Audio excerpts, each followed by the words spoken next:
Cet animé a cassé la Webosphère, détrônant le roi de My Anime List le temps d'un seul épisode. Cet animé d'apparence plutôt mignon sur l'univers des idoles avec sa direction artistique très colorée, qui a l'air d'être un animé basique, cache en fait quelque chose de beaucoup plus profond. Même moi qui ne fus au début pas du tout intéressé par cet animé, devant tant d'engouement, j'ai décidé de jeter un œil pour me coucher moins bête ce soir. Donc après avoir enchaîné les 5 premiers épisodes disponibles comme un vrai chômeur, j'ai été juste bouche bée.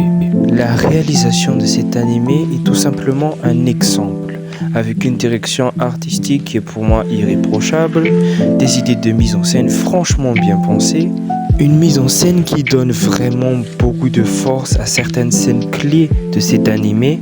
On peut noter le vrai travail qu'il y a eu au niveau des jeux de lumière et des couleurs. Franchement, c'est un taf exceptionnel. Un point que je pourrais pas vraiment développer à cause du bot YouTube, mais les musiques sont franchement excellentes. Ce qui, pour un animé sur les idoles, c'est assez important et là c'est bien réussi quand même. Mais en même temps, faut un peu se pencher sur l'équipe qu'il y a derrière après tout. Déjà, le support de base, c'est un manga de Aka Akatsuka, le mangaka derrière Kaguya-sama. Le studio derrière est un habitué des Slice of Life puisque c'est Doga Kobo. Un studio derrière des trucs comme Umara-chan ou Hikikomori n'est juste pas mignonne. Les musiques pour l'instant c'est celle de Yasubi. Même le directeur de l'anime il a quand même Gurren Lagann et Naruto Shippuden sur son CV. Ce qui est pas mal quand même. Le bail, limite c'est les Avengers parfaits pour un animé comme Oshinoko. Ok, on a compris que la réalisation était très bien léchée, mais qu'en est-il de l'écriture ? Ben c'est stylé. Le plot de base de cet animé s'agit tout simplement de l'histoire d'un médecin qui est dans un trou paumé et qui est fan d'une idole appelée Ai Oshino, un bon daron bien chelou qui aime bien regarder des concerts de filles qui ont 16 ans. Mais le hasard fait bien les choses, il accueillera Ai Oshino comme patiente parce que cette dernière est enceinte de 2 jumeaux. Mais en essayant d'arrêter un stalker qui avait retrouvé la position de Ai sur ce trou paumé, le docteur part à sa recherche mais se fait tuer comme une grosse merde. En même temps, c'était peut-être une idée de merde de poursuivre un mec dans une forêt dans une nuit noire, mais bon. Ce dernier se réincarne justement en l'un des 2 jumeaux de son idole préférée. Le rêve pour tout fan extrêmement chelou, mais quand même. Mais le héros ne se doute pas que le bonheur sera malheureusement de courte durée, puisque le stalker la retrouve jusqu'à son appartement et l'assassine.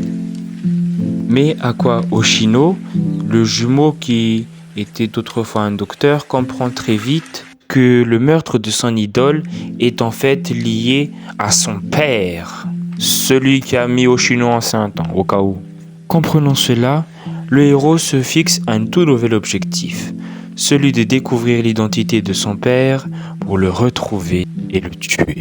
Ne laissez pas l'étrangeté du plot au début vous effrayer, parce que croyez-moi que ça en vaut la peine. Rien que tous les sous-textes très pertinents sur l'industrie du showbiz qu'on peut retrouver dans cet animé, avec des critiques vraiment pertinentes. À ce niveau-là, pour moi, les meilleurs épisodes, c'est le dernier qui vient de sortir, qui parle justement de cyberharcèlement. L'épisode 4 qui parle de toutes les difficultés des petites productions qui sont certes cheap, mais qui débordent de sincérité en vrai. En fait, même depuis le premier épisode, on te fait comprendre que c'est une industrie assez sale qui repose beaucoup sur le mensonge. La vente de notre image pour faire plaisir à un public, même si cela ne correspond pas à notre personnalité ou nos ambitions. Il est vrai aussi qu'en tant que créateur moi-même, je suis beaucoup plus sensible aux thématiques que cet animé aborde. L'aspect thriller marche également. L'enquête du héros principal couplée à sa personnalité rend le truc vraiment intéressant et nous donne envie de savoir le fin mot de cette histoire. Et le reste du temps, bizarrement, c'est un animé feel good, qui est tantôt drôle, tantôt touchant. Et pour moi, c'est ça qui est vraiment appréciable avec Oshinoko. Car au début, le premier épisode m'a fait peur, ça a mis la barre tellement haut que j'avais peur que le reste de la série se casse la gueule, ou soit très passable. Mais le jeu d'équilibriste énorme entre l'étrange, la tristesse, la comédie, les moments de joie et le suspense. Garde en haleine le spectateur. Oshinoko, c'est vraiment l'un des meilleurs animes qu'on a eu en 2023. C'est une œuvre qui réellement a été conçue pour te surprendre. Ça joue avec beaucoup de codes de narration et de mise en scène. Rien que le fait que sur les pages de couverture, on mette en avant toujours quelque chose de très coloré et très joyeux, alors que très souvent le manga et l'anime ne le sont pas du tout.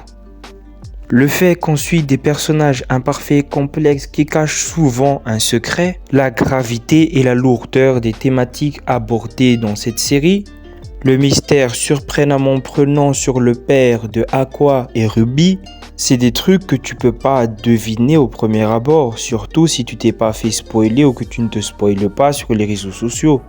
Ce qui est sûrement volontaire, puisque je rappelle quand même que l'un des principaux message de l'anime sur l'industrie du showbiz, c'est qu'on vous vend du mensonge.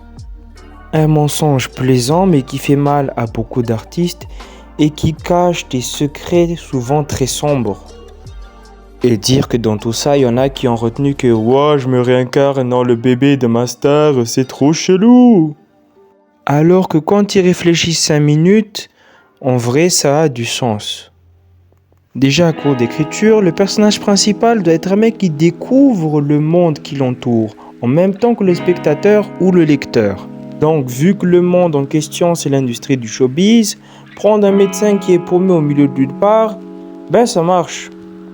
Et l'idée de renaissance fonctionne parce que le héros a aussi totalement changé de personnalité. Et quant à l'aspect potentiellement problématique d'un vieux monsieur qui se réincarne en l'enfant d'une meuf de 16 ans, déjà cette partie-là est très courte, mais aussi en vrai il n'y a rien de glauque. Et puis franchement j'ai déjà vu plus suspect que ça, alors bref, tout ça pour dire, regardez Oshinoko, c'est trop bien, c'est tout pour moi, salut les gars!